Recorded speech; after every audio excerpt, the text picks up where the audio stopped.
Hello and welcome to World Insight with me, Tian Wei. China's State Councilor Defense Chief Fenghe minced no words in presenting China's vision for Asian security Sunday at the Shangri-La Dialogue in Singapore. He talked about China's defense policy and its defensive nature with a focus on peace and stability. The Chinese defense chief did emphasize that Taiwan is an important sovereignty issue for China, and China will defend its sovereignty at any cost. Wei's speech, delivered just weeks after U.S. President Joe Biden said the U.S. would, quote, militarily aid Taiwan in a conflict, wrapped up a weekend of exchanges between the American and the Chinese military chiefs, the first face-to-face meeting recently.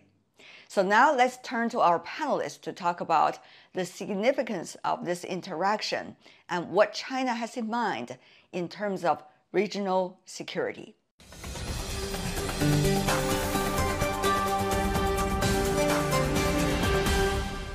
For the Shangri-La Dialogue in Washington, D.C., Saurabh Gupta, Senior Asia-Pacific International Relations Policy Specialist with the Institute for China-American Studies. In Shanghai, Professor Shending Li from the Institute of International Studies with Fudan University. Gentlemen, welcome to the program. Over the weekend, Shangri-La Dialogue, biggest thing in the Asia-Pacific region. Now, Mr. Gupta, the bilateral meeting between China and the U.S. defense ministers attracted most of the attention. What do you think has been the quality of this communication with the information you know? I think the quality of the communication has been a good one. It's a very welcome one. There was an interaction and engagement just prior to the Shangri-La Dialogue. You know, we have to bear in mind that the US wanted a different interlocutor to talk to with regard in terms of who Secretary of Defense would speak to. They were seeking out for the first year to speak to the vice chairman of the Central Military Commission, and they never made progress. So they decided, yes, okay, we will have minister-to-minister dialogue because we need the mill-mill communication to start, to be initiated. I think it's good to see that that process has happened both virtually and now in person. Mr. Shen, what do you think, once again, with the quality of communication this time? The Chinese defense minister's remarks on this talk about the quality is first adjective, frank. Another adjective is positive. Frank means direct and it could be blunt. So neither side has concealed something. They have just opened their heart to tell others what is my thoughts. And positive, constructive means that we try to build some cooperation. And the US Defense Secretary has stated they should not only talk at the minister's level, but also the two military need to build up a layer by layers cooperation, dialogue, phone calls, communication. Of course, because there are so many trouble, these talks may still not be effective. Having said that, though, what do you make of the reality that defense relations or the relations for the mill-mill ties almost become one of the strongest in the relations between China and the United States in terms of communications, at least recently? We are still trying to seek out an equilibrium in US-China ties. We know there's a new normal in the post-Trump age. We just don't know what exactly that new normal is. And if defense takes a proactive stance in trying to shape out the framework of what that new normal can be in a stabilizing manner, so be it. And I think that might be a good thing. Same way, you think, Professor Shen? Mill-to-mill relationship is the most sensitive part of the overall bilateral relationship because it is military service. They are supposed to fight. But the importance of the communication is, before fighting, we should understand that every means has been exhausted to prevent the fighting. And they fight for a reason. is there a possibility to prevent the fighting? The two defense ministers or secretary have concluded that it is still not too late to continue our talk in order to prevent certain bloody kind of engagement. I see. The rules-based order is being used so much during the Shangri-La Dialogue, particularly by the so-called West. Now, Mr. Gupta, who is having the rights to interpret what is the rules-based order? Who has the authority to hold the utmost interpretation of what these rules are and what these orders are? That's a great question, and we can ask this question around to everybody, I'm sure we will not come to a consensus on this because everybody will frame it in the way that it is opportune for them. Because even if the rules have been laid down by a powerful party, if that powerful party does not abide by those rules itself, what is the purpose of those rules? Let me place this a bit in context. What has happened in Ukraine is a real setback for the rules-based order. There's no question about it. It is the most significant act since Saddam Hussein walked into Kuwait, and it is unforgivable from my point of perspective.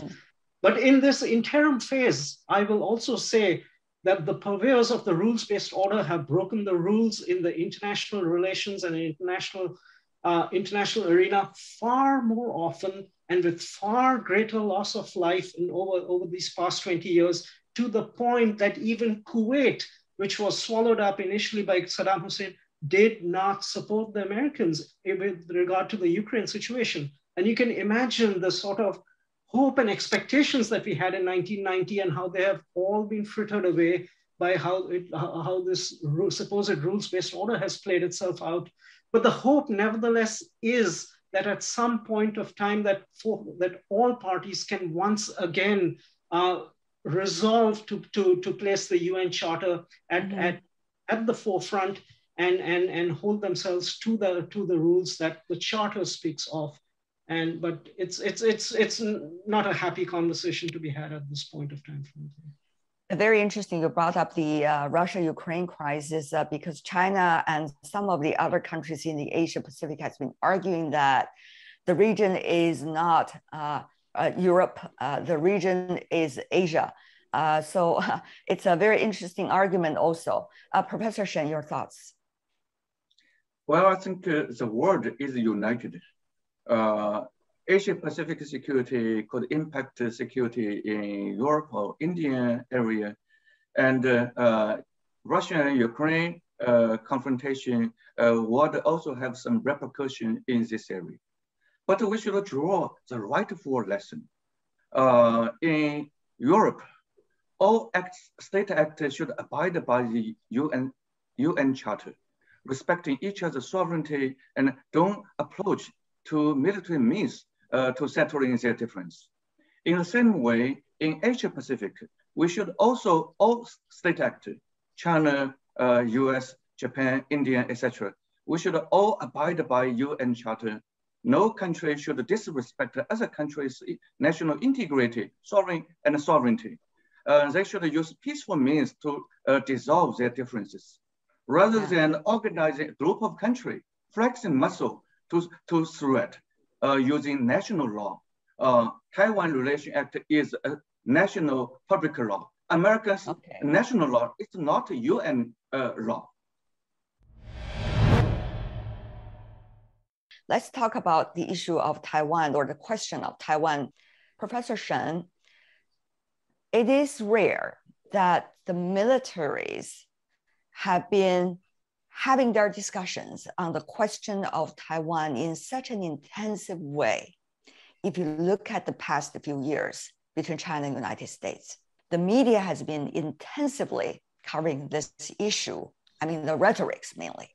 So, Professor, how do you see the question of Taiwan in terms of how the two militaries are framing it? Chinese government always think Taiwan is a part of China and the Taiwan issue is of sovereign nature. But we are willing to work with US during the Cold War time to counter our collective threat, the then Soviet Union. Therefore, we are willing to share this issue, the resolvement of Taiwan issue to a later stage. At the moment of later 1970 and 1980, China and the US working together to beat the Soviet aggression, Soviet hegemonism. But over time, we would eventually resolve Taiwan issues through reintegrating with Taiwan. But over time, we saw the US did not have that intent. And successive US government have strategically moved on to determining to prevent mainland China from reintegrating with Taiwan in a final stage, no matter it is peaceful or non-peaceful.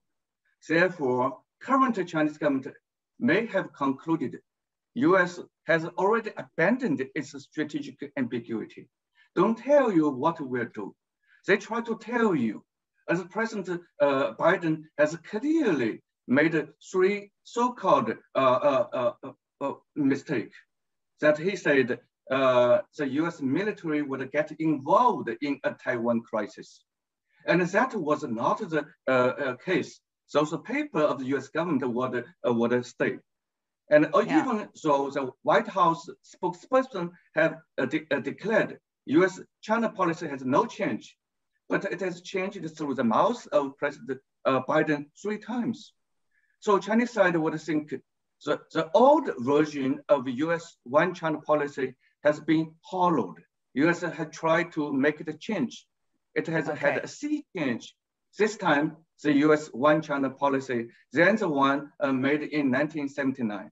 Mr. Gupta, how do you see that issue is being framed in the US, and particularly this time between the two militaries, China and the United States? You know, on this issue, on the Taiwan issue, the militaries have been the responsible ones. They know if their political masters tell them they have to fight tomorrow, and they are doing what they need to do to prepare themselves adequately to fight, because there is a lot of strategy involved in how it's going to be done. It's not straightforward. I think the irresponsible ones have been the political players, and particularly at the US end. You know, the US has talked about this gray zone strategy and with which it has accused China, particularly in the South China Sea. What we are seeing is a political gray zone strategy by the United States with regard to how it defines the cross-strait relations. The United States has a very unique position compared to every other country in the world on the Taiwan issue. There are 170 odd countries which say Taiwan is part of China. And there are about 13 other countries, or whatever, 14 countries which say the real China is the Republic of China on Taipei. The United States' position out here is that China, Beijing, the People's Republic of China is the real China, but we are not sure if Taiwan belongs to China or not. This has been the position since 1951, frankly, from 1951. What the United States was doing until now, until this date, frankly, was to at least acknowledge the Chinese position without endorsing it, that Taiwan is part of China. At least we acknowledge it. It is now even dropping that acknowledgement that Taiwan could be a part of China. And therefore, what it is doing is that it is opening the door to internationalizing the issue, as you said, multilateralizing the issue.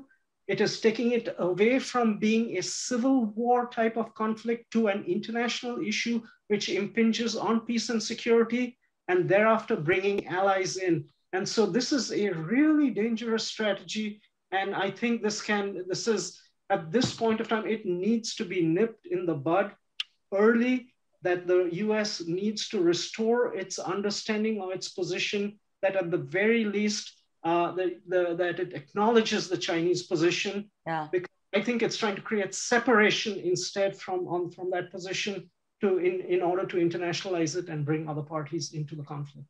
Professor Shen, very briefly from you, what do you think are the right strategies so that parties in the region, Asia Pacific, US, China included, are not pushing each other or one another ever closer to confrontation, particularly military confrontation?